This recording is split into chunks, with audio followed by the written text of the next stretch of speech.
తెలంగాణలో రైతు చుట్టూ రాజకీయం తిరుగుతుంది.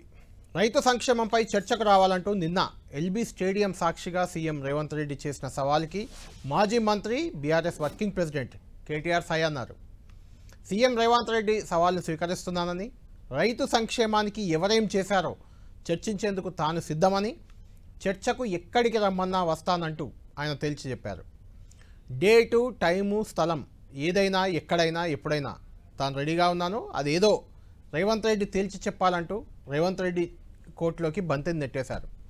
ఇందుకు 72 గంటల సమయం ఇస్తున్నాం, 72 గంటల్లో ప్రిపేర్ అయ్యి చర్చకు రావాలంటూ ఆయన సూచన చేశారు. అలా రాకపోతే, ఈ 72 గంటల్లో కూడా రేవంత్ రెడ్డి స్పందించకపోతే ఈ నెల 8వ తేదీన తాను స్వయంగా సోమాజిగూడ ప్రెస్ క్లబ్లో చర్చకు సిద్ధమవుతానని, అక్కడ రేవంత్ రెడ్డికి కూడా ఒక కుర్చీ వేసి పెడతామంటూ తేల్చి చెప్పారు వర్కింగ్ ప్రెసిడెంట్ కేటీఆర్. ఏడాదిలోనే 2 లక్షల ఉద్యోగాలు ఇస్తామన్న కాంగ్రెస్ హామీ ఏమైందంటూ కూడా ఆయన ప్రశ్నించారు. ఉద్యోగ నియామకాలపై కూడా అశోక్ నగర్లో చర్చకు సిద్ధమంటూ ఆయన ప్రతి సవాల్ చేశారు. మొత్తానికి కేటీఆర్ రేవంత్ రెడ్డిల సవాళ్లతో తెలంగాణ రాజకీయం ఒక్కసారిగా రాజుకుంది. ఈ కేటీఆర్ సవాల్కి ఏ రకంగా రేవంత్ రెడ్డి రియాక్ట్ కాబోతున్నారు, నిజంగా చర్చకు వస్తారా రారా అనే దానిపై ఆసక్తి రేపుతుంది. ఇంతకీ అసలు కేటీఆర్ ప్రతి సవాల్ చేయడానికి రేవంత్ రెడ్డి చేసిన సవాల్ ఏంటి? నిన్న ఎల్బీ నగర్ సభలో ఆయన ఏం సవాల్ చేశారు, దానికి కేటీఆర్ ఎలా రియాక్ట్ అయ్యారు, ఈ అంశాలు చూద్దాం. దీనిపై డిబేట్లో మనతో జాయిన్ అవుతున్నారు బీజేపీ నుంచి ఆ పార్టీ ఆదిలాబాద్ ఎమ్మెల్యే పాయల్ శంకర్ గారు, కాంగ్రెస్ పార్టీ నుంచి ఆ పార్టీ విప్ రామచంద్ర నాయక్ గారు మనకు లైవ్లో అందుబాటులో ఉన్నారు. కాసేపట్లో స్టూడియోకి వస్తున్నారు BRS party MLC Dasoju Shravan కూడా. ఇంతకీ నిన్న రేవంత్ రెడ్డి ఏమన్నారు, దానికి కౌంటర్గా ఈరోజు కేటీఆర్ ఏమన్నారు విన్న తర్వాత డిబేట్లోకి వెళ్దాం. ఇలా ఎవరైనా సరే నేను సవాలు విసురుతున్నా, అది ఢిల్లీలో ఉండే మోడీ అయినా సరే, గల్లీలో ఉండే కేడీ అయినా సరే, చర్చ పెడతాం. పార్లమెంటులోనా, అసెంబ్లీలోనా, రైతు రాజ్యం ఎవరు తెచ్చిండ్రు, రైతులకు అండగా నిలబడ్డది ఎవరు తేల్చుకుందాం. రాండి చర్చలకు. కేసీఆర్ వస్తాడు, కేటీఆర్ వస్తాడు, కిషన్ రెడ్డి వస్తాడు, నరేంద్ర మోడీ వస్తాడు, కాంగ్రెస్ పార్టీ కార్యకర్తలను తీసుకొని నేను వస్తా అని సూటిగా సవాలు విసురుతున్న మిత్రులారా, మేము రెడీ. నువ్వు అసెంబ్లీలో పెడతావా చర్చ, లేదా అంబేద్కర్ కాడ పెడతావా, కొండారెడ్డి పల్లెలో పెడతావా, చింతమడకలో పెడతావా, కొడంగల్లో పెడతావా, గజ్వేల్లో పెడతావా, ప్లేస్ నీ ఇష్టం, ఎక్కడంటే అక్కడికి వస్తాం. కానీ నువ్వు తప్పించకపోయే బాబత్ మాకు తెలుసు. నువ్వు గ్యారంటీ ఏం చేస్తావు? ఈయనకి ఏంటంటే అలవాటు, బురద చల్తాడు, అవతల పడతాడు, ఇట్లా చల్తాడు, ఏదో మాట అంటే డైలాగే నేను ఎక్కడన్నా అని మళ్ళీ పోతాడు. ఆయననే చెప్పిండి నిన్న, కేసీఆర్ వస్తాడా కేటీఆర్ వస్తాడా అన్నాడు. మరి నేను వస్తా అంటున్నా, నీకు దమ్ముంటే రా, లేదంటే ఇంకొక ప్రతిపాదన 8 తారీఖు నాడు, ఇలా 5 తారీఖు, ఎందుకంటే ముఖ్యమంత్రి గారికి ప్రిపేర్ అయ్యేందుకు టైం పడుతుంది. 8 తారీఖు నాడు 11 గంటలకు మేమందరం వస్తాం సోమాజిగూడ ప్రెస్ క్లబ్. రా, నీకు కుర్చీ చేసి పెడతాం. నీ కార్యకర్తలతో సహా వస్తావా, నీ ఎమ్మెల్యేలతో సహా వస్తావా, వాళ్ళు ఎంతమంది వస్తారో చెప్తా, వాళ్ళకు కూడా ఇంతజాం చేస్తాం. చాయ్ బిస్కెట్ కూడా మా సోమాజిగూడ ప్రెస్ సోదరులను అడిగి అది కూడా ఏర్పాటు చేస్తాం. సోమాజిగూడలో ప్రెస్ క్లబ్లో 11 గంటలకు 8 తారీఖు నాడు నేను రెడీగా ఉంటా. నువ్వు వస్తావా రావా నీ ఇష్టం, నువ్వే ఛాలెంజ్ ఇసిరినావు, రావాలని కోరుతున్నా. వస్తే సంతోషం, మీడియా ముందే చర్చిద్దాం. నీళ్ళకి రైట్. మొత్తానికి రేవంత్ రెడ్డి సవాల్, కేటీఆర్ ప్రతి సవాల్ 2 అయిపోయాయి. ఇప్పుడు కాంగ్రెస్ పార్టీ ఏం చేయబోతుంది? రేవంత్ రెడ్డి సవాల్ విసిరారు, మరి సవాల్కి సిద్ధంగా ఉన్నారా, చర్చకు వస్తారా? ఈ అంశంపై మాట్లాడదాం. రామచంద్ర నాయక్ గారు మనకు లైవ్లో అందుబాటులో ఉన్నారు. రామచంద్ర నాయక్ గారు, దాసోజు శ్రవణ్ గారు కూడా స్టూడియోలో మనకు లైవ్లో అందుబాటులో ఉన్నారు. ముందు మీరు రియాక్ట్ అయిన తర్వాత శ్రవణ్ గారితో, పాయల్ శంకర్ గారితో మాట్లాడతాను. సవాల్ విసిరారు, సై అన్నారు కేటీఆర్, సిద్ధమేనా చర్చకి? టీవీ ప్రేక్షకులకు, అదేవిధంగా నా కో పార్టిసిపెంట్స్ శ్రవణన్న గారికి, పాయల్ శంకరన్న గారికి, మీకు అందరికీ నమస్కారం తెలియజేస్తున్నా. ముఖ్యంగా నిన్న ఖర్గే గారి సంవిధాన్ బచావ్ బహిరంగ సభకు అశేషంగా కదిలి వచ్చిన మా కాంగ్రెస్ పార్టీ కుటుంబ సభ్యులకు, నాయకులందరికీ మరి ప్రత్యేక ధన్యవాదాలు తెలియజేస్తూ, అదేవిధంగా రేవంత్ రెడ్డి గారు ముఖ్యమంత్రిగా గత 1.5 year నుండి 18 నెలల్లో మేము సాధించిన విజయాలు, అదేవిధంగా ప్రజలకు అందించిన సంక్షేమ ఫలాలు వివరిస్తూనే వారు వాస్తవంగా సవాల్ విసిరిన విషయం తెలంగాణ యావత్తు సమాజం చూసిందే. అందులో వారి ఉద్దేశం, వారి సంకల్పం ప్రజలకు గత 10 సంవత్సరాలుగా గత ప్రభుత్వం ప్రచార ఆర్భాటాలతోని కేవలం అంటే పథకాలు అనౌన్స్ చేయడం తప్ప, పథకాలు ఏ ఒక్క పథకం డబుల్ బెడ్రూమ్ ఇండ్లు కావచ్చు, ఇంటికి ఒక ఉద్యోగం కావచ్చు, 3 ఎకరాల భూమి కావచ్చు, రైతులకు వారు చేసిన రైతు బంధు తప్ప రైతు బంధు కూడా ఒక ఎలక్షన్ దృష్టి పెట్టుకొని బై ఎలక్షన్స్ హుజురాబాద్ లాంటి ఎలక్షన్స్ ని దృష్టి పెట్టుకొని రైతు బంధు అనేది ప్రవేశపెట్టాడు తప్ప వారు ఇచ్చిన హామీలు వందలాది హామీలు తుంగలో తొక్కి హామీలు విస్మరించడమే కాకుండా రాష్ట్రంలో ఒక ప్రజాస్వామ్య విలువల్ని మరి కాలరాసే కుట్రలు చేసిర్రు. ప్రజా ఆస్తుల్ని ప్రజా ధనాన్ని కొల్లగొట్టే పనులు చేసిర్రు. ఇవన్నీ అంటే ఇప్పుడు సవాల్ విసరడానికి ముందు లక్ష్యాలు వారు చేసిన విధ్వంసాలు చెబుతూనే మేము వచ్చిన తర్వాత 18 నెలల్లో మా ప్రతి హామీని నిలబెట్టుకునే ప్రయత్నం చేస్తున్నాం. అదేవిధంగా ముఖ్యంగా రైతాంగాన్ని ఆదుకునే దాంట్లో గతంలో రాజశేఖర రెడ్డి గారి హయాంలో ఉచిత విద్యుత్ కావచ్చు, అదేవిధంగా రైతు రుణమాఫీ 1,00,000 రూపాయలు కావచ్చు, అవి గుర్తు చేస్తూనే ఇప్పుడు మా ప్రభుత్వం వచ్చిన తర్వాత ఈ ప్రజాప్రభుత్వం రైతులకు పెద్దపీట వేసినాం. దాదాపు ఇప్పటికే 80,000 కోట్ల ప్రజాధనాన్ని రైతాంగానికి పంచినాం.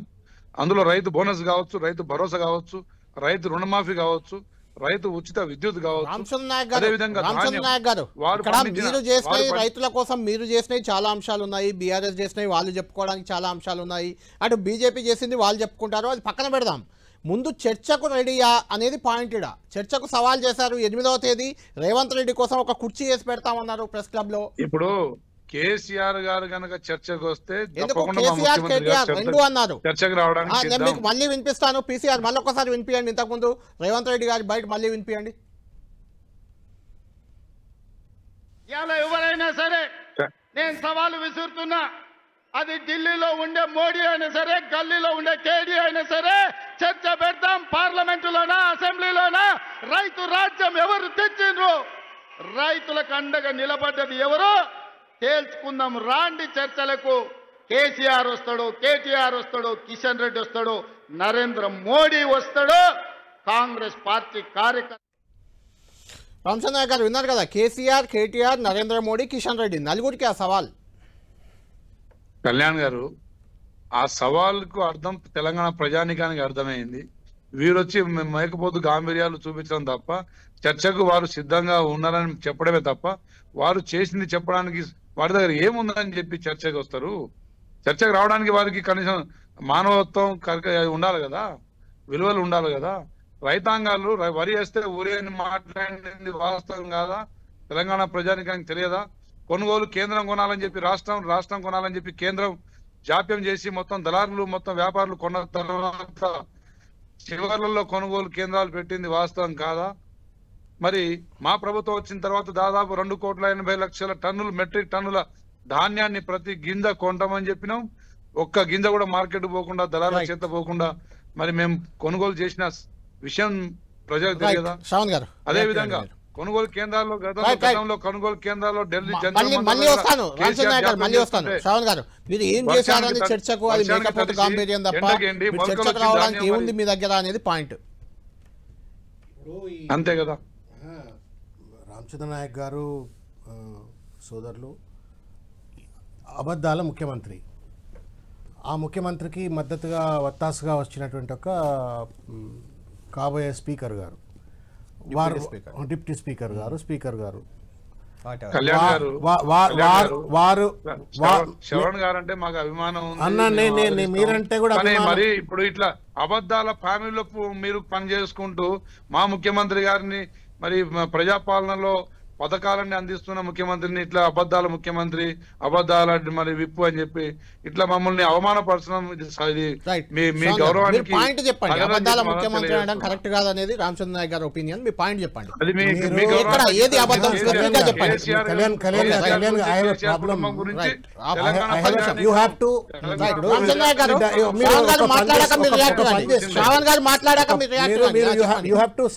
వారు స్పీకర్ గారు కావచ్చు, వారు మాట్లాడినప్పుడు నేను మౌనంగా వింటున్నా. వాళ్ళ ముఖ్యమంత్రి నోటికొచ్చినట్టుగా సొల్లు పురాణాలు Modi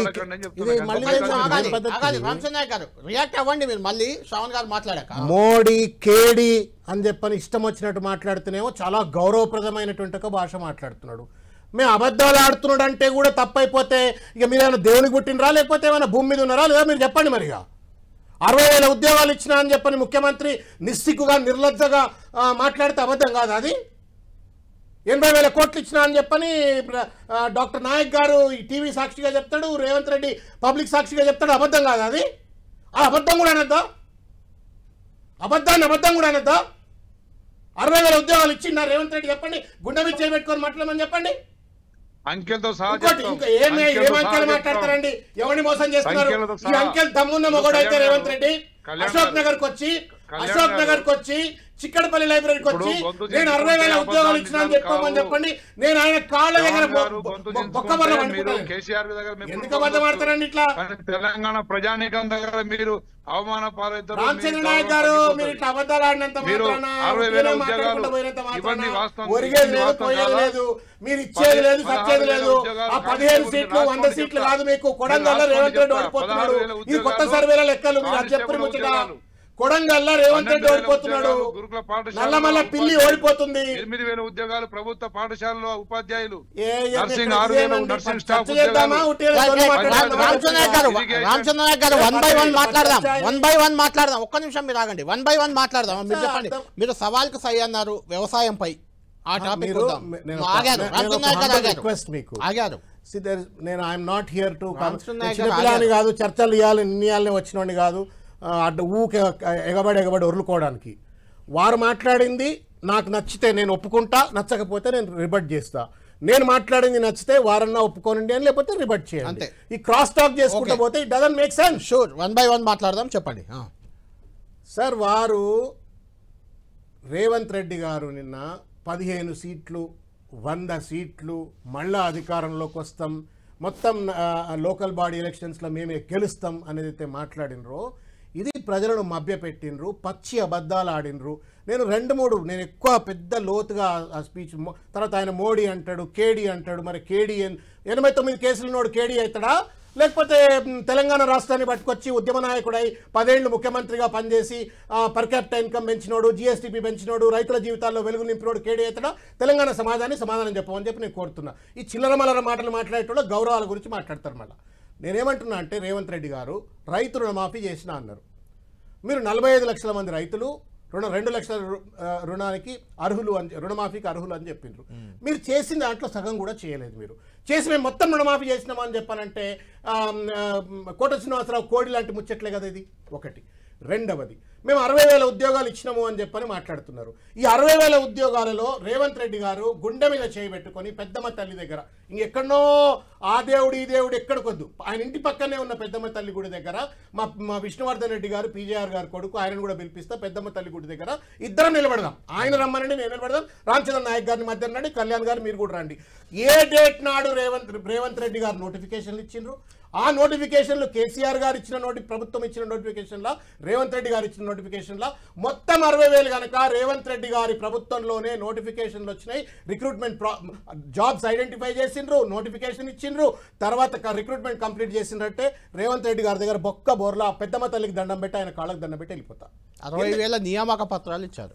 bullshit, let's not bullshit it, let him say that. అదే చెప్పేది. నేనేమంటున్నా, నేను ఒకటి చెప్తున్నాను. అట్లా 2 లక్షల ఉద్యోగాలు నేను సృష్టించిన 2 లక్షల ఉద్యోగాలు ఇస్తా అని చెప్పిండు మొట్టమొదటి సంవత్సరంలో. 18 నెలలు అయిపోయింది. ఈ 18 నెలలు అయిన తర్వాత కూడా కేసీఆర్ గారు గుర్తించిన ఉద్యోగాలు ఇచ్చిన నోటిఫికేషన్లకు నువ్వు రిక్రూట్మెంట్ కంప్లీట్ చేసినా అని చెప్పని మభ్యపెట్టి ఆ 2,000 లక్షల కోటాలో నువ్వు గాటా పెట్టే ప్రయత్నం చేసినప్పుడు ఇది నిరుద్యోగులను మోసం చేసినట్టు కాదా? సమాధానం చెప్పమని చెప్తున్నా. మీరు గ్రూప్ 1 పరీక్షనే సరిగ్గా కండక్ట్ చేయలేకపోయినారు. ఇవాళకి పిల్లలు కోట్ల చుట్టూ తిరుగుతూ ఉన్నారు జియో 29 పేరు మీద, జియో 46 పేరు మీద. మీరు లక్షలాది మంది నిరుద్యోగులు వాళ్ళు పాపం ఉద్యోగం ఇస్తామని చెప్పని వాళ్ళని ఆబగా వాళ్ళకి ఫోటోలు దిగి, నాకు తెలిసి నాయక్ గారు కూడా దిగి ఉంటారు ఫోటోలు బహుశా, జియో 46 పేరు మీద వాళ్ళ నోట్లో మన్ను కొట్టినారు. ఇవాళ ఇదే మాట రేవంత్ రెడ్డి గారికి. అక్కడిక్కడ ఛాలెంజ్ ఎందుకు? రేవంత్ రెడ్డి గారు సెక్యూరిటీ పక్కన పెట్టి కమిషనర్లను, డీజీపీలను అంగరంగ వైభవంగా పోకుండా చిక్కడపల్లి లైబ్రరీ దగ్గర పోయి 40,000 ఉద్యోగాలు ఇచ్చినాను ఒక్కడి నిలబడి మాట్లాడమని చెప్పండి. నేనెందుకండి? రామచంద్ర నాయక్ గారిని పోమని చెప్పండి. రేవంత్ రెడ్డి గారిని పక్కన పెట్టండి. రామచంద్ర నాయక్ గారు విప్పు హోదాలో చిక్కడపల్లి లైబ్రరీకి పోయి, లేకపోతే అశోక్ నగర్లో ఉన్న ఏ కోచింగ్ సెంటర్ దగ్గర కన్నా ఒక్కడు సెక్యూరిటీ లేకుండా పోయి మేము 60,000 ఉద్యోగం ఇచ్చినామని చెప్పానంటే వారిని ఏమంటారో అది నేను విజ్ఞత వదిలిపెడతా. You're lying to the people. ఇవాళ రైతు బీమా ఇన్స్టాల్మెంట్లు కడతలేరు. 3 నెలలు అయిపోయింది రైతు బీమా ఇన్స్టాల్మెంట్ కడతలేరు. వాటికి మీరు ప్రజలకు ఏం చేస్తామన్నారు, ఏం చేస్తున్నారు, భవిష్యత్తులో ఏం చేస్తారు చెప్పమంటే కేడీ అంటాడు, మోడీ అంటాడు, ఇష్టం వచ్చినట్టు తన్నాలా. ఇందిరమ్మ పాలనకు క్యాంటీన్లకు కేసీఆర్ గారిని లేకపోతే ఆ పేరు మార్చొద్దు అన్నోళ్ళని తంతే ఇందిరమ్మకు పేరు వస్తా, అది వస్తుందా? అది మాట్లాడే పద్ధతి అది. రైట్. అన్నపూర్ణ పేరు తీసేసి ఇందిరమ్మ పేరు పెట్టొద్దు అని చెప్పి క్వశ్చన్ చేశారు. మార్చొద్దు అన్నోళ్ళని తన్నితేనట ఇందిరమ్మ పేరు తెలుస్తుందట. అంటే ఇదేం రాజకీయం అండి? ఇది ఎక్కడ సొల్లు రాజకీయం? అడుగుదాం, అది కూడా అడుగుదాం. నిన్న రేవంత్ రెడ్డి గారు ఇందిరమ్మ విషయంలో కూడా అన్న వ్యాఖ్యలు కొంచెం దుమారం రేపుతున్నాయి. దాన్ని కేటీఆర్ కూడా ప్రస్తావించారు. ఒకసారి విందాం ఆయన ఏమన్నారు. మీరు అక్కడ బహిరంగ చర్చకు పిలవడానికి హైదరాబాద్ నగరంలో పేదవాళ్లకు 5 రూపాయల భోజనం పెట్టాలని, పేదవాళ్లకు కూలి పోయే వాళ్లకు పొద్దున్నే టిఫిన్ చెయ్యడానికి క్యాంటీన్లు పెట్టి ఇందిరమ్మ పేరు పెడితే ఈ తలమాచిన దద్దమ్మలు సోయిలేనోళ్ళు ఇందిరమ్మ పేరు పెడతారని ధర్నా చేసిరు. ఒక్కనొక్కని బట్టలు ఇప్పదీసి కొడితే తప్ప ఇందిరమ్మ గొప్పతనం వాళ్ళకు అర్థం కాదు అని చెప్పి నేను ఈ సందర్భంగా తెలియజేస్తున్నాను. శంకర్ గారు మీ దగ్గరికి నెక్స్ట్ వస్తాను. రామచంద్ర నాయక్ గారి మీద దీని రియాక్షన్ ఒక్క నిమిషం, మళ్ళీ వస్తాను మీ దగ్గరికి. అడుగుతాను రామచంద్ర నాయక్. అన్నపూర్ణ క్యాంటీన్లు కిరణ్ కుమార్ రెడ్డి గారి కాలంలో 2ో 3ఓ పెట్టిండ్రు. కిరణ్ కుమార్ నాకు బాగా గుర్తు. పెడితే అప్పుడు జిహెచ్ఎంసీ ఎన్నికలు జరిగినప్పుడు జానారెడ్డి గారు భోజనం తెప్పించుకొని ఈయన బీజేపీలో ఉన్న రెడ్డి సాబ్, ఆయన పేరేం పేరు, ఖమ్మం జిల్లా రెడ్డి సాబ్, ఆ ఇద్దరు కలిసి భోజనం చెప్పించుకొని తింటే పొంగులేటి సుధాకర్ రెడ్డి గారు ఇద్దరు కలిసి భోజనం తిన్నారు. బాగుందని సర్టిఫై ఇచ్చింది. దాని పాజిటివ్ ఇన్ఫాక్ట్ టీఆర్ఎస్కి వచ్చింది. అప్పుడు నేను చెప్పొచ్చేది ఏంటంటే ఆ రెండింటిని దాదాపు 500 క్యాంటీన్లు చేసిండు కేసీఆర్ గారు. నువ్వు వెయ్యి చేయబ్బా. ఉన్న వాటినే బంద్ చేపిస్తా ఉన్నావు, ఉన్న వాటిని రిపేర్ చేస్తలేవు. అన్నపూర్ణం తీసేసి ఇందిరమ్మ పెడితే పెట్టొద్దు అని అడిగింది. అడగడం కూడా హక్కే. అడిగినందుకు తంత అంటే రామచంద్ర నాయక్ గారు ఇందిరమ్మ పేరుని మార్చి ఎందుకు మారుస్తున్నారు అన్నపూర్ణ క్యాంటీన్ కానీ అడిగితే తప్ప ఒకటి. రెండోది ఇందిరమ్మ గొప్పతనం తెలవాలంటే కాంగ్రెస్ పార్టీలో ఉన్న వాళ్ళు బీఆర్ఎస్ వాళ్ళను బీజేపీ వాళ్ళని దన్నాలా, లేకుంటే మోడీ గొప్పతనం తెలవాలంటే బీజేపీలో ఉన్న వాళ్ళు కాంగ్రెస్ బీఆర్ఎస్ వాళ్ళని దన్నాలా, లేకుంటే కేసీఆర్ గొప్పతనం అనాలంటే కాంగ్రెస్ బీజేపీని టీఆర్ఎస్ వాళ్ళు పట్టుకొని దన్నాలి? అసలు ఏంటి మీరు చెప్పాలనుకుంటుంది? కళ్యాణ్ గారు బట్టలిప్పి దన్నాలి అనే వాటిని మీరు సమర్థిస్తారా? ఒకటి, ఈ దేశంలో ఈ రోజు భారతదేశం ప్రపంచ పటంలో ఒక స్థాయిలో ఉందంటే అది కాంగ్రెస్ పార్టీ. అందులో ఉక్కు మహిళ ఇందిరాగాంధీ గారి పాత్ర. ఇందిరాగాంధీ గొప్పవారు, అది ఇవ్వాలి కాదని కాదు. బట్టలిప్పి కొట్టాలా? ఇందిరమ్మను ఒప్పుకోకపోతే బట్టలిప్పి కొడతారా? అంటే ప్రతిదాన్ని రాజకీయం చేసుకుంటూ ఒకటండి. ఇప్పుడు వారు మాట్లాడుతున్నప్పుడు నేను కామ్గా చెప్పండి, దయచేసి వారు చెప్పిన కండిషన్ మీద ఉండమనండి. ఇప్పుడు ఇందిరాగాంధీ గారి విలువలు, ఇందిరాగాంధీ గారి రాజకీయ విలువలు, వారు చేసిన రాష్ట్రం, ఈ దేశంలో దేశ పురోగతి కోసం వారు శ్రమించిన విధానం, వారు అవలంబించిన మరి మన గరీబీ హటావ్, రోటీ కపడా మకాన్ నినాదం, అదేవిధంగా భారీ నీటిపారుదల ప్రాజెక్టులు, ఈరోజు దేశాన్ని అన్నపూర్ణ దేశంగా చేసింది ఇందిరాగాంధీ గారి మరి విధి విధానాలు. అలాంటి ఇందిరాగాంధీ గారి పేరు క్యాంటీన్లకు పెట్టడానికి వారు సహకరించాలి. తెలంగాణ ఇచ్చింది ఎవరు? సోనియా గాంధీ గారు కాదా? కాంగ్రెస్ పార్టీ కాదా? స్వతంత్ర ఉద్యమంలో పాల్గొని దేశానికి స్వతంత్రం సాధించింది వారి కుటుంబం కాదా? వారి భాగస్వామ్యం లేదా? అలహాబాద్ లో ఉన్న ఆస్తులన్నీ అమ్మి వాళ్ళు దేశం కోసం, దేశ స్వాతంత్రం కోసం ఆనాడు పాటుపడ్డది వాస్తవం కాదా?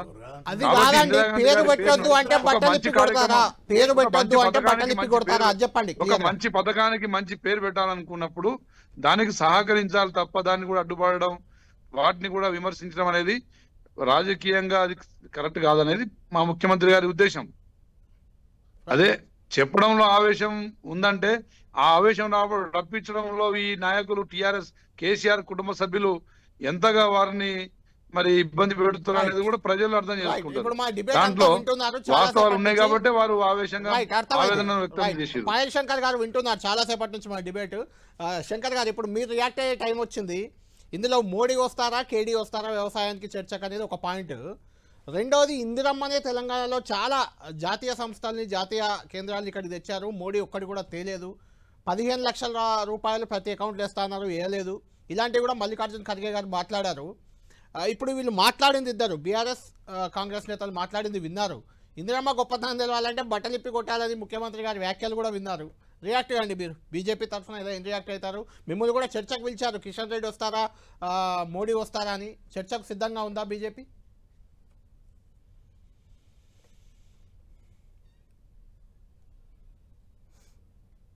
మీది మ్యూట్లో ఉన్నట్టుంది శంకర్ గారు, మీది మ్యూట్లో ఉంది, ఒకసారి చూడండి. ముందుగా కళ్యాణ్ గారు, మీకు మా మిత్రులు రామచంద్ర నాయక్ గారికి, శ్రవణ్ గారికి, 10 టీవీ ప్రేక్షకులకు అందరికి కూడా నమస్కారాలు. నిన్న రాష్ట్ర ముఖ్యమంత్రి గారు మాట్లాడినటువంటి మాటల్ని మీరు కొంత వినిపించారు, మిగతా మొత్తం కూడా మేము నిన్న విన్నాం. మోడీ కేడీ అనే ఈ మాటలు, ఇటువంటి పదాలు ఉపయోగించిన వాళ్ళు ఈరోజు ఎక్కడ కూర్చున్నారో ఒకసారి కాంగ్రెస్ పార్టీ ఆలోచించాలి. తర్వాత తెలంగాణ రాష్ట్రానికి నరేంద్ర మోడీ గారి నాయకత్వంలో భారతీయ జనతా పార్టీ కేంద్ర ప్రభుత్వం ఎన్ని లక్షల కోట్లు ఇచ్చిందో ఇప్పటి వరకు కిషన్ రెడ్డి గారు కనీసం ఒక 4-5 పుస్తకాల రూపంలో ఏ పథకానికి ఎన్ని లక్షల కోట్లు ఇచ్చిందో 11 సంవత్సరాలలో 11 లక్షల కోట్ల రూపాయలు ఇచ్చినమని ఆధారాలతో సహా పద్దులతో సహా ఇప్పటికే చెప్పినాం. సరే, కాంగ్రెస్ పార్టీ నిజంగా వాస్తవంగా చర్చనే కోరుకుంటే నరేంద్ర మోడీ, కిషన్ రెడ్డి గారు అవసరం లేదు. ఈ రాష్ట్రంలో ఉన్నటువంటి ఒక భారతీయ జనతా పార్టీ కార్యకర్త పంపిస్తే ఆ కార్యకర్త మాట్లాడే మాటలకి ఈ రాష్ట్ర కాంగ్రెస్ పార్టీ సమాధానం ఇచ్చేటటువంటి పరిస్థితిలో ఉండదు. వ్యవసాయానికి గురించి మాట్లాడితే ముందు కాంగ్రెస్ పార్టీ ఒకటి ఆలోచించాలి, ఏం చేశారు తెలంగాణ రాష్ట్రానికని. ఈరోజు టిఆర్ఎస్, కాంగ్రెస్ అనే ఈ 2 రాజకీయ పార్టీలు ఈరోజు తెలంగాణ సాధించుకున్న తర్వాత కూడా ఈ రకమైనటువంటి వ్యవస్థలో, ఈ రకమైనటువంటి స్థితిలో తెలంగాణ ఉంటదని ఊహించుకుంటే ఆ రోజు ఉద్యమకారులు ఎవరైతే 1200 మంది ప్రాణాలు ఈరోజు బలిగొన్నారో ఆ ప్రాణాలు ఇవ్వడానికి వాళ్ళు ముందుకొచ్చే వాళ్ళు కాదేమో, ఉద్యమంలో పాల్గొనడానికి తెలంగాణ ప్రజలు ముందుకొచ్చేవారు కాదేమో అనుమానం వస్తా ఉంది. ఈరోజు కాంగ్రెస్ పార్టీ, టిఆర్ఎస్ పార్టీ ఈ 2 రాజకీయ పార్టీలు కూడా ఈ రోజు కూడా అధికారం పోయిన తర్వాత కూడా కలిసి మాట్లాడే ప్రయత్నం చేస్తున్నది కాంగ్రెస్, టిఆర్ఎస్ పార్టీ. ఈరోజు రైతుల గురించి కాంగ్రెస్ పార్టీ మాట్లాడుతున్నప్పుడు ఏం చేశారు తెలంగాణ రైతులకు కాంగ్రెస్ పార్టీ? రుణమాఫీ గురించి గొప్పగా మాట్లాడుతున్నారు కదా. ఎస్ఎల్బిసి లెక్కల ప్రకారం 56,000 కోట్ల రూపాయలు అప్పులున్నాయి రైతులకు అని తేల్చి చెప్పినప్పుడు 22,000 కోట్ల రూపాయలు రుణమాఫీ చేసినప్పుడు మిగతా 34,000 కోట్ల రూపాయలు ఏ రైతులే, ఏ రాష్ట్రానికి సంబంధించిన రైతులే ఈ రాష్ట్ర ప్రభుత్వం, కాంగ్రెస్ పార్టీ సమాధానం చెప్పాలా? ఒక బడ్జెట్ లో పెట్టిండ్రు. పంటల బీమా పథకంలో కేంద్ర ప్రభుత్వం గొప్పగా పథకాన్ని ప్రారంభించింది. దాంట్లో మేము భాగస్వామ్యం అవుతామని 3,000 కోట్ల రూపాయలు బడ్జెట్ లో పద్దులు పెట్టిండ్రు. 3 రూపాయలు కూడా ఇప్పటి వరకు ఆ యొక్క పంటల బీమా పథకానికి, ఫసల్ బీమా పథకానికి రాష్ట్ర ప్రభుత్వం నయా పైసా కూడా కేటాయించలేదు. 3 విడతలుగా ఇవ్వాల్సినటువంటి రైతు బంధు ఈ రోజు కేవలం ఒకే ఒక విడత ఇచ్చి భవిష్యత్తులో చేతులు దులుపుకునేటటువంటి అవకాశం కూడా కనిపిస్తున్నది. ఈ రోజు రైతుల విషయంలో రైతులకు ఏదో 80,000 కోట్లు, 90,000 కోట్లు మేము గొప్పగా సాయం చేసినామని చెప్తున్నటువంటి కాంగ్రెస్ పార్టీ ముందు ఈ ప్రశ్నలకు సమాధానం చెప్పేటటువంటి ప్రయత్నం చేయాలి. ఇందిరాగాంధీ గురించి పదే మాట, ఇందిరాగాంధీ గారిని ఏదో మేము అవమానపరచాలని కానీ ఆమె తక్కువ చేసి చూపి మాట్లాడాలన్న ఆలోచన మాకు లేదు. కానీ ఒకసారి గుర్తు చేసుకోవాలి, ఏ ఇందిరాగాంధీ గారి గురించి అయితే గొప్పగా మాట్లాడుతూ ఉన్నారో ఆ ఇందిరాగాంధీ గారు పెట్టినటువంటి ఆంక్షలు కానీ, ఎమర్జెన్సీ కానీ, చేసినటువంటి ఘోరాలు నేరాలు కానీ ఆ విషయాలన్నీ కూడా చర్చకు పెడితే ఈ రోజు దేశంలో కాంగ్రెస్ పార్టీ పరిస్థితి ఎందుకు ఇట్లా ఉన్నది? ఈ రోజు కొన్ని రాష్ట్రాలలో 2-3 అసెంబ్లీ సీట్లు కూడా మీకు వచ్చేటటువంటి పరిస్థితి లేదు.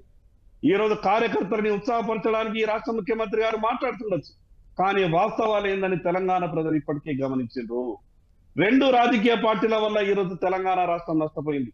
ఒక పక్క గతంలో పాలించినటువంటి టిఆర్ఎస్ పార్టీ 10 ఏళ్ల పాలన వల్ల, ఈ సంవత్సరాల పాలిస్తున్నటువంటి కాంగ్రెస్ పార్టీ పాలన వల్ల రైతుల జీవితాలనే కాదు తెలంగాణ ప్రజల జీవితాలలో ఏవైతే మన రాష్ట్రం మనకు వస్తే వెలుగులు వస్తాయని అనుకున్నామో ఈ రోజు సమైక్య ఆంధ్రప్రదేశ్ ఉన్నప్పుడు కూడా, ఉమ్మడి ఆంధ్రప్రదేశ్ రాష్ట్రంలో కూడా ఈ రకమైనటువంటి పరిస్థితులు కొన్ని విషయాలలో లేకుండే. ఈ రోజు బీసీ కార్పొరేషన్ కు దగ్గరికి పోతే చిల్లి గవ్వలేదు, దళితులకు ఎస్సీ కార్పొరేషన్ మూతపడ్డది, ఎస్టీలకు అందించాల్సిన ఐటీడీఏలో నయా పైసా లేదు. ఎక్కడికి వెళ్ళినా కూడా ఘోరమైనటువంటి పరిస్థితి ఉన్నది. చివరికి తెలంగాణ రాష్ట్ర ప్రజల మీద మాత్రం 8.5 లక్షల కోట్ల రూపాయలు అప్పొచ్చింది. తెలంగాణ రాష్ట్ర ప్రజలకు మాత్రం ఏమీ రాలేదు. కాంగ్రెస్ పార్టీ 1-2 సార్లు ఆలోచించి మాట్లాడాలి. నరేంద్ర మోడీ గారి గురించి మాట్లాడేటప్పుడు కానీ, భారతీయ జనతా పార్టీ నాయకత్వం మీద, కేంద్ర మంత్రుల మీద మాట్లాడేటప్పుడు కానీ ఈ రోజు ఈ రాష్ట్రంలో ఈ రాష్ట్ర ప్రభుత్వ ఖజానా నుండి ఏమొస్తున్నది రాష్ట్ర ప్రజలకు? శంకర్ ఈ రోజు గారు, ఎన్ఆర్ఈ పాయల్ శంకర్ గారు, లేకుంటే పాయల్ శంకర్ గారు మీరు చాలా అంశాలు చెప్పారు. కాంగ్రెస్ పార్టీ ఏం చేయలేదు, బీఆర్ఎస్ ఏం చేయాలని చాలా చెప్పారు. ఓకే, ఏంటి మరి వ్యవసాయంపై చర్చకి రేవంత్ రెడ్డి సవాల్ చేయడం వెనుక ధైర్యం ఏమనుకుంటున్నారు? ఏమీ చేయకుండా సవాల్ ఎందుకు చేస్తారు ముఖ్యమంత్రి హోదాలో? మేము ఒక విషయం చెప్తున్నాం. సవాలు చేసేటప్పుడు చేసిన పనులు మీరు పూర్తి చేసిండ్రా? ఏమైంది మీ పంటల బీమా పథకం? మీరు చెప్పింది కదా, రైతు నష్టపోతే సంబంధిత కంపెనీ నుండి బీమా అనేది ఉంటే రైతుకు భరోసా ఉంటుందని చెప్పింది కదా. ఆ రోజు కాంగ్రెస్ పార్టీ అధ్యక్షునిగా, మల్కాజ్గిరి పార్లమెంటు సభ్యులుగా మీరు మాట్లాడినటువంటి మాటలు ఏమైపోయినాయి? రైతు బంధు 3 విడతలు ఇవ్వాల్సిన రైతు బంధు ఒక విడత ఎందుకు ఇచ్చిన? మిగతా 2 విడతలు ఎక్కడికి వెళ్ళినాయి? రుణమాఫీ విషయంలో సగం మంది రైతులకు ఇంకా కూడా రుణమాఫీ జరగలేదు కదా. ఈ రోజు కేంద్ర ప్రభుత్వం లక్షల కోట్ల రూపాయలు ఇస్తున్నటువంటి సాయాన్ని ఏమీ చేస్తలేదన్నట్టు తప్పుడు ప్రచారం చేయాల్సిన అవసరం మీకు ఎందుకు వచ్చింది? వాస్తవాలు మాట్లాడేటటువంటి ప్రయత్నం చేయాలి. అసెంబ్లీ సాక్షిగా ఈ రాష్ట్ర మంత్రులు, గౌరవ ముఖ్యమంత్రి గారు కూడా ఒక మాట మాట్లాడారు. ఈ రోజు కేంద్ర ప్రభుత్వం పెడుతున్నటువంటి అన్ని పథకాలలో ఈ రాష్ట్రం భాగస్వామ్యం అవుతున్నది. గొప్పగా మా ప్రయత్నం మేము చేస్తున్నాం, నరేంద్ర మోడీ గారు సహకరిస్తున్నారు అని ఒక పక్కకు చెప్తారు, మరో పక్క మాట్లాడతారు. మోడీ వచ్చినా కేడీ వచ్చినా ఈ మాటలు మాట్లాడేటప్పుడు ఈ రోజు రాష్ట్ర ముఖ్యమంత్రి గారికి, కాంగ్రెస్ పార్టీకి నేను విజ్ఞప్తి చేయదలుచుకున్నా, కేంద్ర ప్రభుత్వం మీద నిందలేసి మీరు తప్పించుకునే ప్రయత్నం చేస్తే ఈ రోజు ప్రజలకు వాస్తవాలన్నీ తెలుసు. సోషల్ మీడియా టైం ఇది. ఏదో దాస్తే దాయ ఎక్కడ కూడా నిజాలు ఏ విషయాన్నన్నా కానీ మాట్లాడేటప్పుడు 1-2 సార్లు ఆలోచించి మాట్లాడాలా. కాంగ్రెస్ పార్టీ ఏ రోజు చర్చ పెట్టినా ఈ రోజు భారతీయ జనతా పార్టీ కేంద్ర ప్రభుత్వం ఈ రాష్ట్రానికి ఏమేం చేసింది, అది ఎందుకండి చేసిన సంగతి తర్వాత మనం మాట్లాడదాం. రేపో మాపో ఇంకా 1000 కోట్ల రూపాయలు కావాలని ఎదురు చూస్తున్నారు కదా. మీరే కదా డిపిఆర్ ను డిలే చేసింది. మొన్ననే ఒక డిపిఆర్ పంపిండ్రు, ఇంకో డిపిఆర్ ప్రిపేర్ అవుతున్నది. త్వరలోనే దాదాపు 50-52 వేల కోట్లకు సంబంధించినట్టు పనులకు ఆమోదం కూడా వస్తున్నాయి కదా. ఈ రాష్ట్రం నుంచి అధికారులు కూడా ఢిల్లీకి పోనలే చక్కర్లు కొట్టి వచ్చింది కదా. అందుకే తర్వాత మళ్ళీ మీ దగ్గరికి వస్తాను. ఒక అంశంపై రియాక్ట్ కండి. మీరు ఏడాదికి 2 కోట్ల ఉద్యోగాలు ఇస్తామని ప్రకటించింది. గతంలో మోడీ హామీ ఇచ్చారు, ఇవ్వలేదు. నేను ఒక ఏడాదిలోనే దేశంలో ఏ రాష్ట్రం ఇవ్వని విధంగా 60,000 ఉద్యోగాలు ఇచ్చానన్న రేవంత్ రెడ్డి గారి కామెంట్ ని బీఆర్ఎస్ నుంచి శ్రావణ్ గారు అంగీకరించట్లేదు. మీరు ఎలా చూస్తారు? తెలంగాణ రాష్ట్ర యువతంతా కూడా గతంలో 10 ఏళ్ళు టిఆర్ఎస్ పార్టీ ఈ రాష్ట్రాన్ని పరిపాలించి యువతని మోసం చేసింది ఉద్యోగాలు ఇవ్వక. ఈ రోజు సంవత్సరంన్నర కాలంలో కాంగ్రెస్ పార్టీ, టిఆర్ఎస్ పార్టీ ఏ పంతానైతే ఎంచుకున్నదో అదే పంతాను ఎంచుకొని ఈ రాష్ట్రాన్ని పరిపాలిస్తున్నది. కేవలం వీళ్ళు అధికారం కొరకు హామీలు ఇచ్చి మోసం చేయడం తప్ప ఆ 2 రాజకీయ పార్టీల వల్ల తెలంగాణకు ఒరిగిందేమీ లేదు. 8.5 లక్షల కోట్ల అప్పు తెలంగాణ ప్రజల నెత్తి మీద పెట్టింది తప్పితే ఏ యువత భవిష్యత్తు బాగుపడలేదు. తెలంగాణ రాష్ట్ర ప్రజల్ని పూర్తిగా మోసం చేయడంలో టిఆర్ఎస్, కాంగ్రెస్ పార్టీ 2 కూడా సక్సెస్ అయ్యాయి. స్ట్రైట్ గా ఒక పాయింట్ చెప్పండి. 60,000 ఉద్యోగాలు కాంగ్రెస్ ఇచ్చినట్ట, నోటిఫికేషన్లు ఇచ్చి ఎగ్జామ్లు పెట్టింది కాబట్టి బీఆర్ఎస్ ఇచ్చినట్ట, ఆ ఉద్యోగాల విషయం చెప్పండి. ఇప్పుడు కొన్ని విషయాలలో ఒక ప్రభుత్వం నోటిఫికేషన్ ఇస్తే ఇంకో ప్రభుత్వం పూర్తి చేస్తే గతంలో మా గొప్పతనమని లేదా మా గొప్పతనమని ప్రభుత్వంలో ఉన్నటువంటి వాళ్ళ బాధ్యత. గత ప్రభుత్వం ఏదైనా పని మొదలు పెడితే దాన్ని పూర్తి చేయాల్సిన బాధ్యత కొత్త ప్రభుత్వం మీద సహజంగా ఉంటది. కానీ మీరు ఇచ్చినటువంటి మాటలు ఏమైపోయినాయి? మీ హామీలు ఎక్కడికి వెళ్ళినాయి? ఈ రోజు కేంద్ర ప్రభుత్వాన్ని ప్రశ్నించేటటువంటి ముందు ఏ రోజు నరేంద్ర మోడీ గారు, భారతీయ జనతా పార్టీ ప్రతి ఒక్కరికి 15 లక్షల రూపాయలు ఇస్తామని ఎక్కడా కూడా మాట్లాడినటువంటి సందర్భాలు లేదు. కానీ ఈ రోజు మాట్లాడని మాటలు మాట్లాడినట్టు వక్రీకరించి చెప్పే ప్రయత్నం చేస్తున్నటువంటి కాంగ్రెస్, టిఆర్ఎస్ పార్టీ ఈ రాష్ట్రం గురించి ముందు మాట్లాడాలా. 10 ఏళ్ళు మీకు అధికారం ఇస్తే ఏం చేసిండ్రు? 1.5 కాలం పాటు పాలిస్తున్నటువంటి మీరేం చేస్తున్నారు? తెలంగాణ రాష్ట్రం గురించి చర్చ పెడితే భారతదేశం చర్చ అంటారు, ప్రపంచం గురించి చర్చ అంటారు. కానీ ఈ రాష్ట్రంలో మీరు ఇచ్చిన మాటల గురించి మాత్రం, హామీల గురించి మాత్రం మీరు మాట్లాడేటప్పుడు మీరు రియాక్ట్ అయినాక శ్రవణ్ గారు మీ దగ్గరికి వస్తా. 60,000 ఉద్యోగాలకు సంబంధించి చాలా కన్ఫ్యూజన్. నేనే ఏడాదిలో ఇచ్చాను 60,000 అని ముఖ్యమంత్రి గారు చెప్తారు. అది గత ప్రభుత్వం చేసిన కంటిన్యూషన్ లో వచ్చిన ఉద్యోగాలే 50,000 ఉన్నాయి. అందులో మీరు ఇచ్చిన ఉద్యోగాలుగా ఎలా క్లెయిమ్ చేస్తారు అనేది బీఆర్ఎస్ వాదన. కళ్యాణ్ గారు, అసలు తెలంగాణ సాధించుకున్నది, ప్రత్యేక రాష్ట్రం సాధించుకున్నదే నియామకాలు అనే ఉద్దేశంతో నీళ్లు నిధులు. అయితే దీంట్లో నియామకాలు 10 సంవత్సరాల్లో ఎన్ని చేసిర్రు? 10 సంవత్సరాల్లో నోటిఫికేషన్లతో కాలయాపన చేసింది వాస్తవం కాదా? పేపర్ లీకేజీలతోని కాలయాపన చేసి, అంటే కేవలం ఏదో ఒక విధంగా ఇబ్బందులు పెట్టి విద్యార్థుల్ని వారిని మనోవేదనకు గురి చేసి మళ్ళీ వాళ్ళ సాధించుకున్న తెలంగాణలో మళ్ళీ నిరుద్యోగ యువత ఆత్మహత్య వైపు దారి మళ్లించింది కారణం ఎవరు? అదే విధంగా వారు ప్రభుత్వ ఉద్యోగాలు ఉద్యోగస్తులు వయో పరిమితిని పెంచి లక్షల ఉద్యోగాలు భర్తీ చేయాల్సిన టైంలో వయో పరిమితిని పెంచి వాళ్ళకు రిటైర్మెంట్ డబ్బులు బెనిఫిట్ డబ్బులు ఇవ్వాల్సి వస్తుందని కుట్రతోని ఆనాడు కేసీఆర్ గారి ప్రభుత్వం వయో పరిమితిని పెంచింది వాస్తవం, పెంచి నిరుద్యోగ యువతను మోసం చేసింది వాస్తవం కాదా? అదే విధంగా ఉన్న ఉద్యోగస్తులకు నెలాఖరు దాకా జీతాలు ఇవ్వకుండా వారి ఖాతాల్లో పడేయకుండా వారిని ఇబ్బంది పెట్టింది సిబిల్ స్కోర్స్ అని దెబ్బతీసే విధంగా వారికి నష్టం చేసింది ఎవరు? వీరు నిజంగా వీళ్ళకి చిత్తశుద్ధి ఉంటే 10 సంవత్సరాల ఉద్యోగ నియామకాలు చేపట్టాలి కదా. నిరుద్యోగులకు మరి యువత పని చేయాల్సిన ప్రొడక్టివ్ ఏజ్ లో యువతను పక్కన పెట్టి 45 సంవత్సరాలు దాటి ఎగ్జామినేషన్ రాసి ఎలిజిబిలిటీ పోతుందని వాళ్ళు ఇబ్బంది పడుతుంటే కూడా వారిని కాదని వయో పరిమితి పెంచింది అంటే వారికి చేసిన నష్టం కాదా? మేము మా ప్రభుత్వం వచ్చిన తర్వాత వచ్చిన మొదటి నెలలోనే దాదాపు 16,000 అంటే నియామకాలు చేపట్టాలి అనే ఉద్దేశం మాకు లేకుండా ఉండుంటే నియామకాలు వెంటనే చేపట్టి అంటే వాళ్ళకి చేతికి ఇవ్వాల్సినంత తొందర మాకేముండే? రైట్, ఒక్క నిమిషం. గత ప్రభుత్వం బడ్జెట్ మొత్తం ఇంతకుముందు పాయల్ శంకర్ గారు చెప్పినట్టు 8.5 లక్షల కోట్లు కాదండి, 10.5 లక్షల కోట్లు బెస్ట్ అవైలబుల్ స్కూల్ స్టూడెంట్స్ కి ఫీజులు 18 నుంచి చెల్లించలే.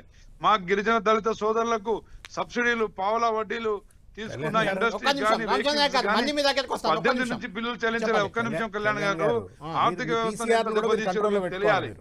ఆర్థిక వ్యవస్థ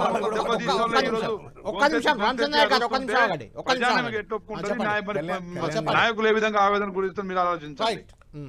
మీరు కళ్యాణ్ గారు వారిని ముక్కు గురించి అడిగినారు. మీరు ఈ ముక్కు గురించి ఏంటి అంటే రిక్రూట్మెంట్లో మీరు ఇచ్చిన 60,000 ఉద్యోగాలు నెంబర్ సహేతుకమేనా, లేకపోతే గత ప్రభుత్వం ఇచ్చిన వాటిని కూడా మీ ఘాటాలో వేసుకున్నారా అంటే ఇది చెప్పలే. ఆయన షో గురించి మాట్లాడుతున్నారు, కన్ను గురించి మాట్లాడుతున్నారు, జుట్టు గురించి మాట్లాడుతున్నారు తప్ప ఇంకోటి మాట్లాడుతున్నారు. దండం పెడితే నన్ను కంప్యూటర్లో చేయని ఆయన చేయనియరు. మీరు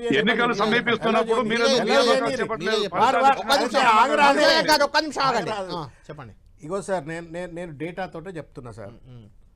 29 ఫిబ్రవరి 2024 నాడు వీళ్ళు ఇచ్చినటువంటి ఒక పాత ఉద్యోగాలు 5,089 ఇది ఎడ్యుకేషన్ డిపార్ట్మెంట్లో ఉంటే దానికి కొత్త ఒక 5,000 యాడ్ చేసి మొత్తానికి 11,000 నోటిఫికేషన్ ఒకటి. అంటే వీళ్ళు ఇచ్చింది 5,979 ఉద్యోగాలు ఎడ్యుకేషన్ డిపార్ట్మెంట్లో. హెల్త్ డిపార్ట్మెంట్లో వీళ్ళు ఇచ్చినటువంటి ఒక నోటిఫికేషన్ 124, 28/6/24 435 వేకెన్సీస్. అవి కూడా అసిస్టెంట్ ప్రొఫెసర్స్, సివిల్ అసిస్టెంట్ సర్జన్లు అన్ని కలుపుకొని దాదాపు ఒక 500 ఉద్యోగాలు. ల్యాబ్ టెక్నీషియన్లు ఒక 2,000, నర్సింగ్ ఆఫీసర్స్ 2,050, ఫార్మసిస్టులు మొత్తం వెరసి ఇవి వీళ్ళు ఇచ్చినటువంటి 10,000 ఆల్మోస్ట్ 10,000 ఇంతే. 60,000 ఉద్యోగాలు ఎట్లొచ్చినాయి చెప్పండి. నేనేమంటున్నా, I'm not a idiot that development is a continuous process. ఇప్పుడు యూపీఎస్సీలో కూడా ఒక ప్రభుత్వం ఉన్న టైంలో నోటిఫికేషన్ రావచ్చు, ఇంకో ప్రభుత్వం ఉన్న టైంలో రిక్రూట్మెంట్ అవుతుంది. అంత మాత్రం సెన్సిటివిటీ లేదా? ఎట్లయితే నరేంద్ర మోడీ గారు అధికారంలోకి రాగానే గత ప్రభుత్వాలు ఏం చేయలేవు అని చెప్పినట్లయితే తప్పుడు ప్రచారం చేసి కాంగ్రెస్ పార్టీని, కాంగ్రెస్ ప్రభుత్వ పనితీరును, మన్మోహన్ సింగ్ గారిని తూలనాడే ప్రయత్నం చేసినారో same school of thought Revanth Reddy follow అవుతా ఉన్నాడు. 10 సంవత్సరాలు ఏం జరగలేదు, రిక్రూట్మెంట్ జరగలేదు, నేను వచ్చినాకనే అని చెప్పని అబద్ధాలు ఆడినప్పుడు మరి నువ్వేం ఇచ్చినవా రిక్రూట్మెంట్ అని చెప్పని సంఖ్యాతతో అడుగుతా ఉన్నాం. ఒకటి. రెండవది ఏంది అంటే రేవంత్ రెడ్డి గారు రైతులకి ఇవాల్టికి కూడా రైతు బంధు నేను ఇచ్చిన ఎలక్షన్స్ ముందు, లోకల్ బాడీ ఎలక్షన్స్ ముందు రైతు బంధు ఇచ్చిన అని చెప్పని అంటున్నావు. నువ్వు ఇవాల్టికి కూడా ప్రతి రైతుకు దాదాపు 20,000 రూపాయలు బాకీ ఉన్నావు 3 సీజన్స్లో నువ్వు ఎగ్గొట్టినందుకు. మరి దానికి ఎందుకు సమాధానం చెప్పావు? నువ్వు 15,000 రూపాయలు నువ్వు ఇస్తా అని చెప్పాను రైతులకు. నువ్వు 10,000 రూపాయలే ఇస్తా ఉన్నావు, ఇవాళ 12,000 రూపాయలు ఇస్తా ఉన్నావు. దానికి ఎందుకు నువ్వు చెంపలేసుకొని సమాధానం చెప్పావు? నువ్వు ఉట్టిగానే పేరు మార్చవంటే తన్నాలంటున్నావు. మరి 15,000 రూపాయలు ఇస్తాను, 12,000 రూపాయలు ఇస్తేందుకు మిమ్మల్ని ఏం చేయాలి మీరు చెప్పండి సమాధానం. కౌలు రైతుల గురించి పెద్ద ఎత్తున మా కోదండ రెడ్డి గారు, అగ్రికల్చర్ కమిషన్ చైర్మన్గా ఉన్న కోదండ రెడ్డి గారి నేతృత్వంలో పెద్ద ఎత్తున పోరాటాలు జరిగినాయి. వారి ప్రోద్బలంతో 2018 మేనిఫెస్టోలో నేనే రాసిన కౌలు రైతులకు రావాలని చెప్పని. తర్వాత ఈ ప్రభుత్వం కూడా రాసుకుంది, మంచిగా మేనిఫెస్టోలు రాసుకుంది.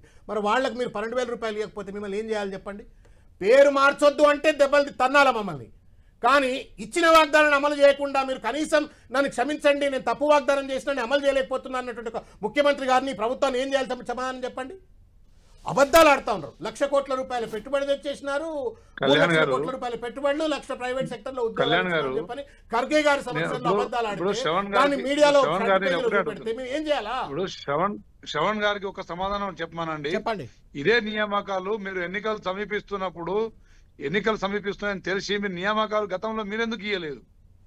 మీరు నోటిఫికేషన్లతో కాలయాపన ఎందుకు చేసి 1,65,000 ఉద్యోగాలు ఇచ్చిన ప్రభుత్వం విద్యార్థులను ఎందుకు మోసం చేయాలి? ఏమంటున్నా సార్, ఉద్యోగస్తులకు మీరు నెలాఖరుదాకా జీతం ఇవ్వకపోవడానికి కారణం ఏంటి?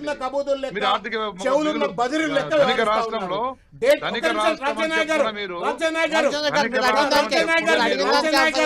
రామచంద్రనాయక్ గారు 1,65,000 పైచిలకు ఉద్యోగాలు ఇచ్చినాము అని చెప్పని డేటాతో, ఏ డేట్ నాట్ నోటిఫికేషన్, ఏ డిపార్ట్మెంట్, ఎంత ఉద్యోగాలు అని చెప్పని నెత్తి మీద నోరు పెట్టుకొని 100 సార్లు ప్రభుత్వంలో ఉన్నప్పుడు, ప్రభుత్వం నుంచి దిగిన తర్వాత కూడా పలుమార్లు కేటీఆర్ గారు, హరీష్ గారు, బీఆర్ఎస్ పార్టీ నాయకులు 10 సార్లు మొత్తుకున్నారు.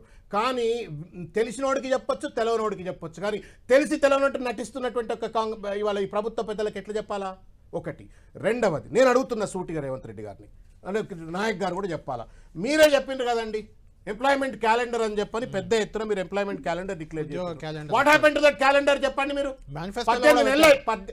12 నెలల్లో 2 లక్షల ఉద్యోగాలు ఇస్తా అని వాగ్దానం చేసి, అది కూడా ఒక మొత్తం క్యాలెండర్ డిక్లేర్ చేసి 18 నెలల్లో కేసీఆర్ ఇచ్చిన 50,000 ఉద్యోగాలు మీ ఘాటాలో కలుపుకొని 60,000 ఉద్యోగాలు ఇచ్చినామని చెప్పని అబద్ధం ఆడుతున్నట్టు మీరు ఈ జాబ్ క్యాలెండర్ ఎందుకో డిక్లేర్ చేస్తున్నారు? నెంబర్ 1. నెంబర్ 2 ఏంటంటే, మీరు అంటున్నారు గత ప్రభుత్వం తీయలేదని చెప్పని. నీకు 18 నెలలు పడుతుందా నీకు ఒక వైట్ పేపర్ డిక్లేర్ చేయడానికి? ఇన్ విచ్ ఏ డిపార్ట్మెంట్లో నేను ఎన్ని ఉద్యోగాలు భర్తీ చేయగలుగుతా అని చెప్పని ఒక వైట్ పేపర్ డిక్లేర్ చేయడానికి రేవంత్ రెడ్డికి ఎందుకు చేతగాట్లేదు? ఎందుకు చేతగాట్లేదు అంటే ఏంటి? వాళ్ళ పరిపాలన పైన పట్టు. ఆయన అంటుండే కదా, నేను కళ్యాణ్ గారు మీరే చెప్పాలి. రామచంద్ర గారు మీరు ఒక ఉద్యోగ క్యాలెండర్ ఇచ్చారు, డేట్లతో సహా ఇచ్చారు, మన క్యాలెండర్ ఏమైందని నిరుద్యోగులు కూడా అడుగుతున్నారు మిమ్మల్ని. ఎస్, భర్త కనుక బతికి ఉంటే నాకు తెల్లచీర ఎందుకు అవసరం వచ్చింది అని అన్నదట మహిళ. ఇప్పుడు వాళ్ళు ఆర్థిక వ్యవస్థను దెబ్బతీసి 10 లక్షల కోట్ల అప్పులు చేసి, వారు చేసిన అప్పులకు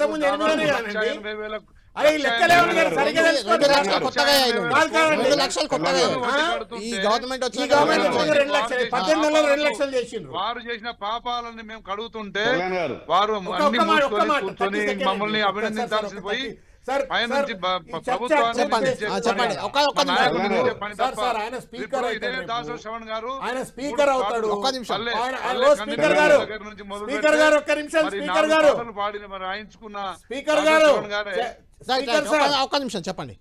ఫస్ట్ ఆఫ్ ఆల్ ఏంటంటే, వీళ్ళకు సిఏజీ మీద నమ్మకం ఉందా, నమ్మకం లేదా? ఒక మాట చెప్పమని చెప్పండి. సిఏజీ ఏమో వెరసి 4 లక్షల కోట్లు అని చెప్పనేమో సిఏజీ చెప్తుంది. ఇప్పుడు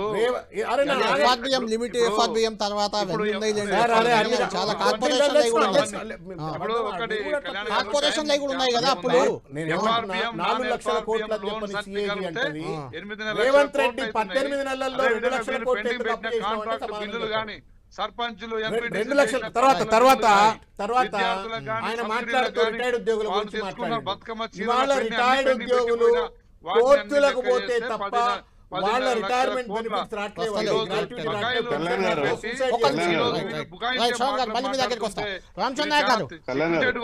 శంకర్ గారు మీ దగ్గర 1 నిమిషంలో వస్తాను. రామచంద్ర నాయక్ గారికి ఒకటి అడిగి వస్తాను. రామచంద్ర నాయక్ గారు, అప్పులు అనేది అది పబ్లిక్ డాక్యుమెంట్ అండి. ఎన్నికల ముందు మాకు తెలియదు, అధికారంలోకి వచ్చాక తెలిసింది అని మీరు చెప్పడాన్ని జనం ఎవరు నమ్మరు.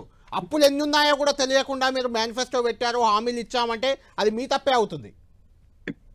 కళ్యాణ్ గారు, గత 15 మంది ముఖ్యమంత్రులు పరిపాలించినప్పుడు అయిన అప్పు జస్ట్ 68,000 కోట్లు మాత్రమే.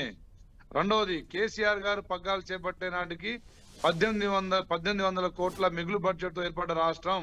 అదే విధంగా ధనిక రాష్ట్రంగా ప్రతి సంవత్సరం వీళ్ళు అవార్డులు తీసుకుంటూ ప్రజల్ని మభ్యపెట్టుకుంటూ మసిపూసి మరి అమ్ముకుంటూ వారు పరిపాలన సాగించినప్పుడు ఆర్థిక వ్యవస్థ మీద కొంత అవగాహన ఉంది.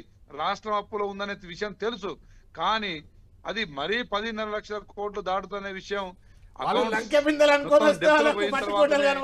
అవగాహన వచ్చింది. ఏదేమైనా అప్పులను చూపించుకుంటూ ప్రజల మీద ఎలాంటి భారం వేయట్లేదు, ప్రజల్లో ఎలాంటి మేము ప్రజా ఆస్తులు అమ్మట్లేదు, అదేవిధంగా ప్రజాధనాన్ని కొల్లగొట్టే అవినీతి పనులు చేయట్లేదు. ఉన్న సొమ్ములో వచ్చిన ప్రజాధనాన్ని ప్రజలకు పంచే కార్యక్రమం మా ముఖ్యమంత్రి గారు చేపడతా ఉన్నారు. ఈ రాష్ట్రంలో ప్రజలు ఈ రోజు గత 10 సంవత్సరాల్లో వాళ్ళు అనుభవించిన బాధ నుండి ఈ రోజు వాళ్ళు శంకర్ గారితో ఒక్కసారి ఫైనల్ గా తీసుకుందాం. శంకర్ గారు రియాక్ట్ అండి, విన్నారు కదా, అప్పుల వల్లే హామీలు అమలు కావట్లేదు. అండి పేరుకు మాత్రం ఈ రాష్ట్రంలో కాంగ్రెస్ ప్రభుత్వం అధికారంలోకి ఉన్నా టిఆర్ఎస్ కాంగ్రెస్ రెండు కలిసి అధికారంలో ఉన్నట్టు భావించాలి. ఎందుకు అని అంటే ఈ రోజు కాంగ్రెస్ పార్టీ మాట్లాడే మాటలు టిఆర్ఎస్ పార్టీ మాట్లాడే మాటలు ఇది ముందు సర్దుబాటు చేసుకునే మాటలు. ఈ రోజు కాంగ్రెస్ పార్టీ మాకు అసలు ఇంత అప్పులు అనేది మాట్లాడుతున్నారు కదా.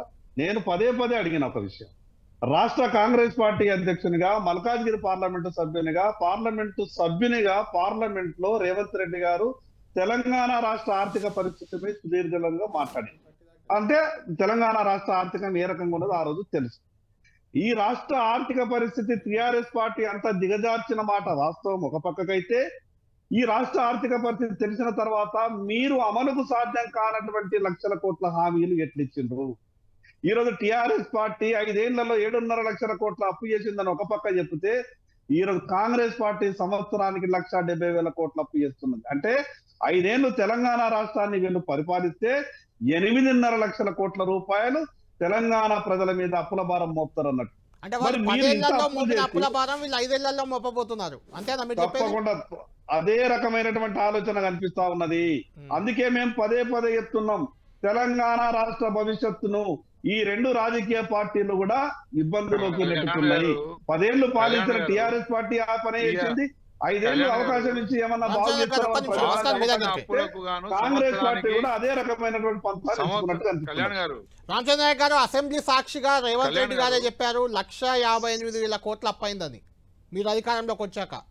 ఆయన చెప్పిన మాటలే అవి. కళ్యాణ్ గారు దీంట్లో ఎఫ్ఆర్బిఎం, నాన్ ఎఫ్ఆర్బిఎం అన్ని కలిపి లోన్స్ డిఫరెంట్ అన్ని కలిపి దాదాపు 6 లక్షల కోట్లని ఫస్ట్ అసెంబ్లీలో నిర్ధారణ అయింది. తర్వాత అది 8 లక్షల కోట్లు. ఇప్పుడు మొత్తం వాళ్ళు పెట్టిన బకాయిలు చూసుకుంటూ పోతే శాఖల వారీగా 10.5 లక్షల కోట్ల అప్పులు. అంటే మనం బకాయిలు ఇంకా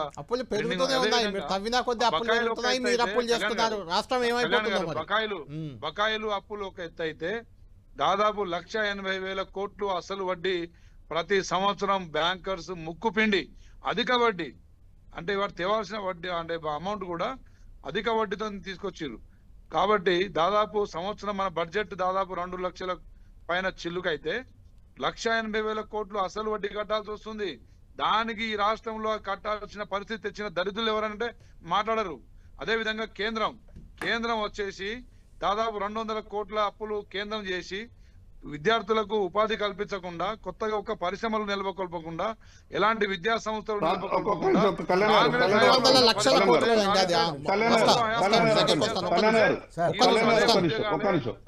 కేవలం మోడీ గారు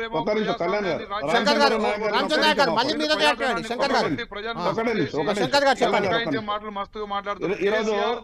తెలంగాణ ప్రభుత్వ నిర్వాహకం వల్ల ఈ రోజు తెలంగాణ రాష్ట్ర ప్రభుత్వ ఆధీనంలో పనిచేస్తున్నటువంటి కొన్ని సంస్థలు ఎన్పిఐ ఏ ప్రభుత్వానికి మంచిది కాదు. ఇది తెలంగాణ ప్రజలకు మరీ మంచిది కాదు. భారతదేశ ప్రభుత్వ ఆధీనంలో ఉన్నటువంటి ఏ సంస్థ అయినా సరే ఎక్కడ 1 రూపాయి అప్పు తీసుకున్నా కూడా ఎన్పిఐ అయిన దాఖలాలు లేదు, సమయానికి కట్టలేదు అని బ్యాంకర్లు అడిగిన సందర్భాలు లేదు. కానీ తెలంగాణ ప్రభుత్వ ఆధీనంలో పనిచేస్తున్నటువంటి కొన్ని సంస్థలు తీసుకున్నటువంటి అప్పులు సరైన సమయంలో కట్టలేదని ఎన్పిఏగా డిక్లేర్ చేసినాయి. అంటే ప్రభుత్వం కూడా ఎన్పిఏగా మారినట్టే భావించాల్సి వస్తుంది. ఆర్థిక వ్యవస్థని ఆ రోజు వాళ్ళు దిగజారిస్తే ఈ రోజు వీళ్ళు దిగజారుస్తున్నారు. ఈ రకమైనటువంటి కేంద్ర ప్రభుత్వ అప్పుల మీద మాట్లాడేటప్పుడు ముందు ఈ రోజు భారతదేశం 11వ స్థానంలో ఉన్నటువంటి ఆర్థిక వ్యవస్థని ఈ రోజు 4వ స్థానంలోకి తీసుకొచ్చిండు నరేంద్ర మోడీ గారు. ప్రపంచ దేశాలన్నీ కూడా భారతదేశం వైపు చూస్తున్నాయి.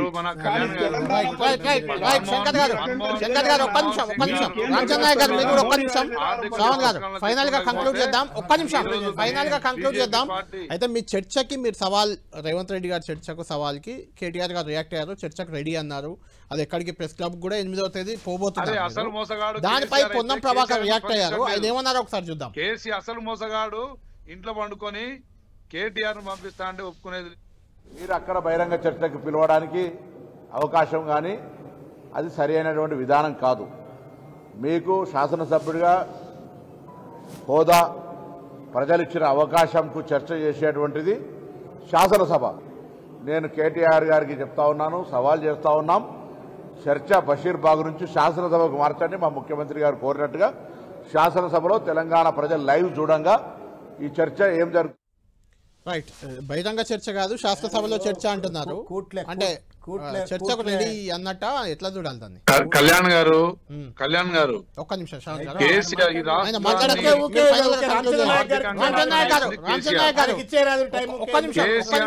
చర్చకు వస్తే ఎక్కడికైనా సిద్ధమే. కేసీఆర్ గారు చర్చకు సిద్ధంగా ఉండాలేడా? కేసీఆర్ గారు చర్చకు వస్తే ఎక్కడైనా సిద్ధమే. ఒక్క నిమిషం ఆగండి, అర్థమైంది, పాయింట్ అర్థమైంది. కేసీఆర్ గారు వస్తారా అని అడుగుతున్నారు. సార్ నేనేమంటున్నా, ఇప్పటిదాకా చట్టసభకు రాని కేసీఆర్ చర్చకు సిద్ధమా లేదా చెప్పాను అడుగుతున్నాను. ఒక్క నిమిషం. చెప్పుల దొంగలతోటి కేసీఆర్ చర్చ చేస్తాడండి? చెప్పుల దొంగతో కేసీఆర్ చర్చ చేయాలా? ముఖ్యమంత్రి ఫస్ట్ చెంపలేసుకోమని చెప్పండి. నేను చెప్పుల దొంగను కాదు, నేను ముఖ్యమంత్రినే, నన్ను ప్రజలు కానీ బ్యాంకర్స్ కానీ లెండర్స్ కానీ నన్ను చెప్పుల దొంగ అంటలేరు, కాబట్టి నేను చర్చ చేస్తా, నాతో చర్చ చేయొచ్చు, నేను తప్పు మాట్లాడినా అని చెప్పి చెంపలేసుకోమని చెప్పండి. ఆయనకాయనే ఆ పదవిని దిగజార్చిన తర్వాత ఆయన చూడంగానే ప్రజలు లెండర్స్ అంతా చెప్పుల దొంగలు అని చెప్పి ఆయన సర్టిఫికేట్ ఇచ్చుకున్న తర్వాత ఇక చెప్పుల దొంగలతోటి అప్పుల గురించి రైతుల గురించి చర్చలేదు. ఒకటి. రెండోది ప్రజలు తెలంగాణ ప్రజలు విఘ్నులు మేధావులు త్వరలోనే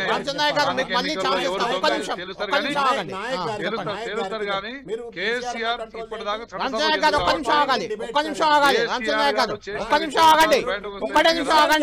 చెప్పండి.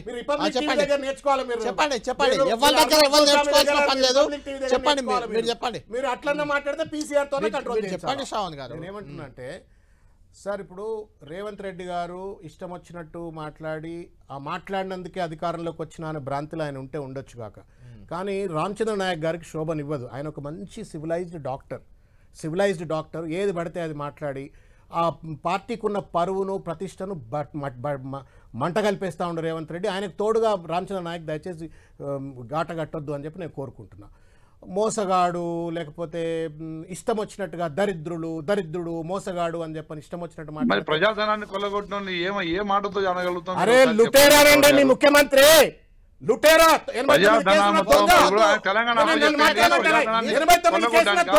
ముఖ్యమంత్రి సిగ్గులేదు మనందరికి. ఇంకా అటువంటి ముఖ్యమంత్రిగా ఈ రోజు ఫామ్ హౌస్లు లేకపోతే 5-6 టీవీ ఛానళ్లు 2-3 పేపర్లు పెట్టుకున్న స్థాయికి ఎదిగిందంటే మాటలు అక్కర్లేదు, వ్యక్తిగతంగా వద్దు, దూషణ అర్థం లేకుండా మాట్లాడుతున్నావు. ఇప్పుడు కళ్యాణ్ గారు మీరు సార్ శ్రవణ్ గారు ఉద్యమ సమయంలో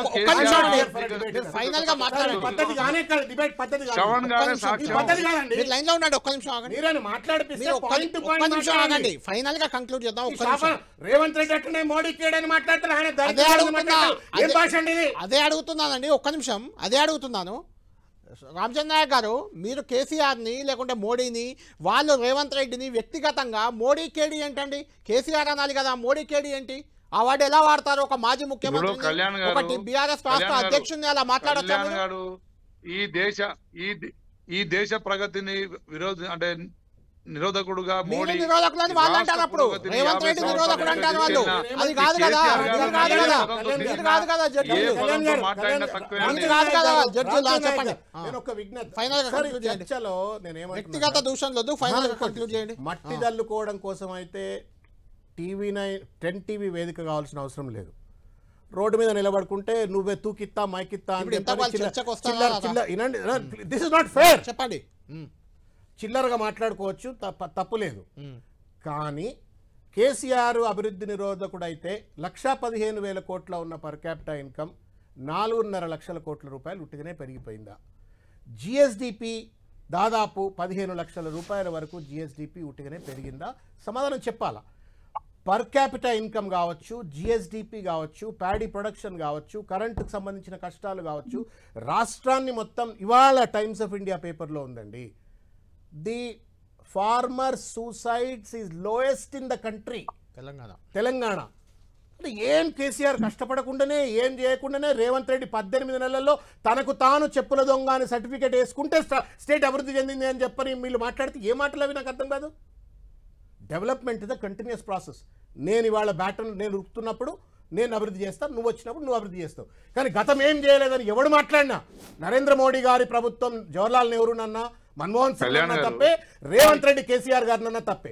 నేను ఇవాళ ఏమంటా ఉన్నా అంటే ఇవాళ రాష్ట్రంలో ఒక్క నిమిషం ఇవాళ శాసనసభ్యుడు పల్లెల సర్పంచ్ మాట్లాడండి.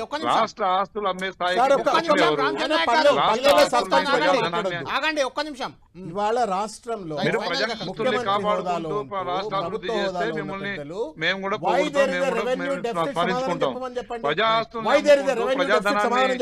చేసుకుంటూ పోయి 5 టీవీ ఛానల్ పెట్టుకొని 2-3 పేపర్లు పెట్టుకొని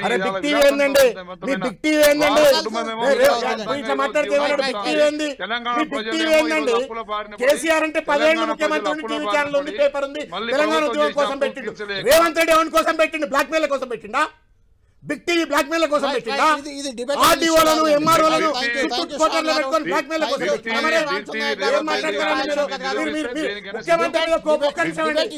ముఖ్యమంత్రి మీద కోపం ఉన్నది. థ్యాంక్ యూ శ్రవణ్ గారు, థ్యాంక్ యూ రామచంద్ర గారు, థ్యాంక్ యూ పాయల్ శంకర్ గారు.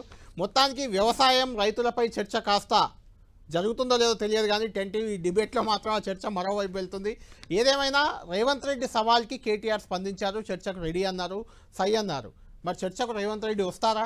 ఈ నెల 8వ తేదీ సోమాజిగూడ ప్రెస్ క్లబ్లో ఏం జరగబోతుంది వేచి చూద్దాం. ఇది లంచ్ అవర్ డిబేట్.